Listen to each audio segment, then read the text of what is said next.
Good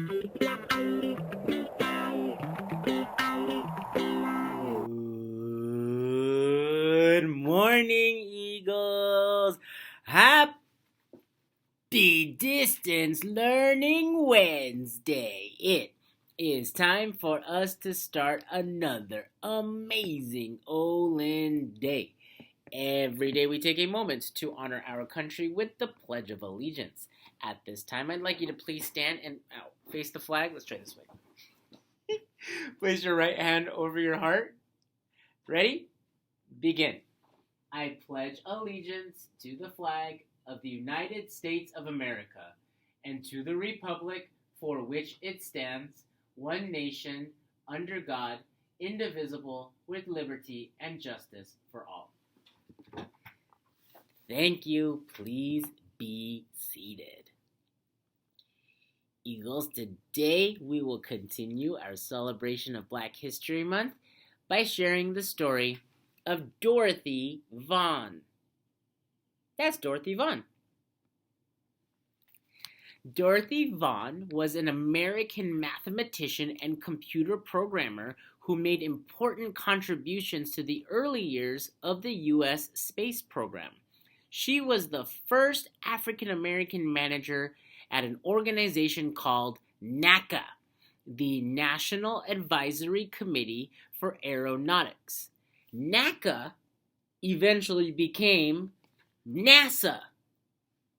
So, she started working for NACA in 1943. She was a mathematician for them. Now, NASA didn't exist until 1958. So eventually, she worked for NASA. So we can say that she was the first Black manager at NASA, if we wanted to. Okay, so let's talk about what she did, because I think she's amazing. She was considered a human computer, because in 1943, when she started working for NASA, which again was called NACA, in 1943, we didn't have computers that could do really complicated math computations for us. She did it in her head. Well, she was able to do it on paper instead of on a computer. Nowadays, a lot of the very complicated calculations that the engineers need to make, the computer does it. Well, in 1943, Dorothy did it, and I think that's super, super cool. She not only did these complex computations, she also analyzed data. So as we were trying to figure out how to fly around in space, our machines would give us some data, and then she would be able to analyze the data to understand what it meant. Super cool, because this analysis was super essential to us being able to have a successful U.S. space program. And I wanted to share her story because a lot of us have been celebrating NASA's Perseverance Mars rover, and I think it's really important that people like Dorothy are the reason that we were able to land this robot. I think Mars is like 130 million miles away. But the math that we do here on Earth, that she did in her head, is what allows us to pull that feat off. So it's super important that we take time to remember someone who made these contributions 80 years ago at this point. But her math is why Perseverance is rolling around looking for water on Mars. So I wanted to share her story because it's just a great story to share. And it's a reminder that we can do a lot of amazing things when we study math. Super cool story. Okay, so for the last couple of days, I've been sharing that our featured lunch item is like a whole bunch of food, 3 days worth of food. So if you've already eaten the corn dog and you've already eaten the chicken rice bowl, then your featured lunch item is a grilled cheese sandwich. If you've already eaten the grilled cheese sandwich and you've already eaten the chicken rice bowl, then your featured lunch item is a corn dog. Okay, what's the last combination? If you've already eaten the corn dog and you've already eaten the grilled cheese sandwich, then your featured lunch item is the chicken rice bowl. And you'll have all the fruit and goodies and choice of milk that's left based on what you've eaten already. So, yummy. Thank you, food services staff, for providing the children in Brea with delicious and nutritious meals.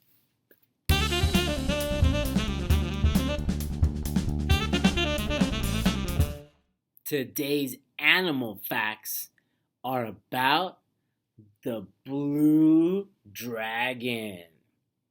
Check that thing out. Here's another picture of the blue dragon. This one's a little bit more famous picture. I'll hold it this way. Super interesting animal. Okay, so it's called the blue dragon, but it's also called the sea swallow. It's also called the blue angel. It's also called, I think it's also called like a blue sea slug. And that one is a clue for what it is. That thing is actually a slug. I don't know. Looks like a lot more than, oh, well, whatever. It looks really cool, but it's basically a slug that lives in the water. These things are tiny. They don't grow more than an inch and a half, so they're about that big. Super, super small sea slugs. But they eat very large venomous prey.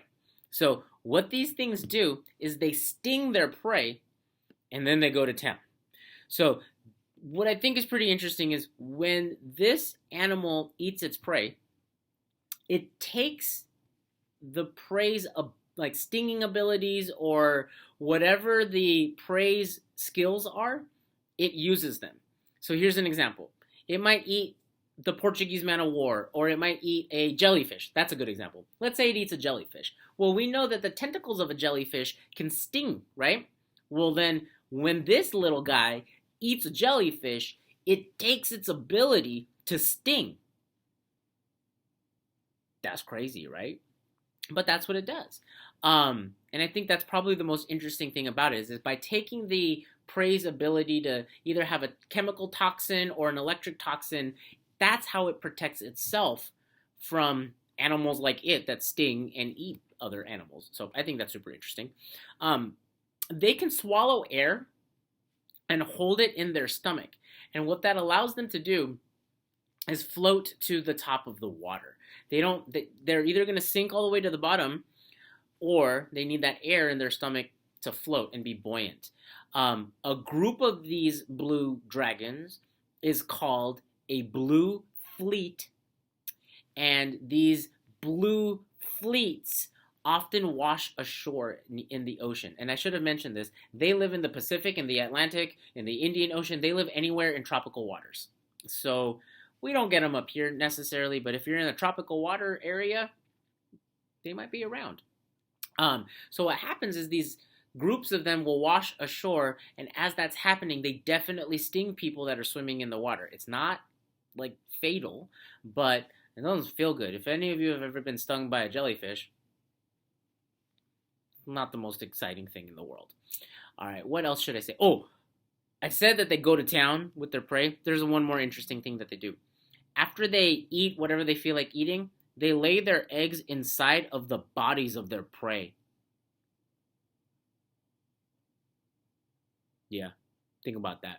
So not only do they take their prey's ability to exert toxic or electric, like chemical toxins, they also use their prey's body to protect their eggs. It's actually super smart if you think about it. These things are only an inch long, right? So they need that to protect their unborn babies and the eggs. But man, this thing is really interesting, isn't it? All right, buddies, it is enough. That's enough about the blue dragon. It is time for me to go and for you to learn. Let's soar, Olinda, and make it a great day. Before I say fly by, you've only got a couple more days for Jogathon, y'all. So make sure you get out to your routes. Make sure you take your selfies at the landmarks so you get your raffle tickets. Only a few more days of Jogathon left, so please, please, please go out there and have fun. Make sure you're raising as much money as you can, but at the end of the day, it's really about having fun with your family, and let's make sure we do that. And now I will say, fly by, Eagles.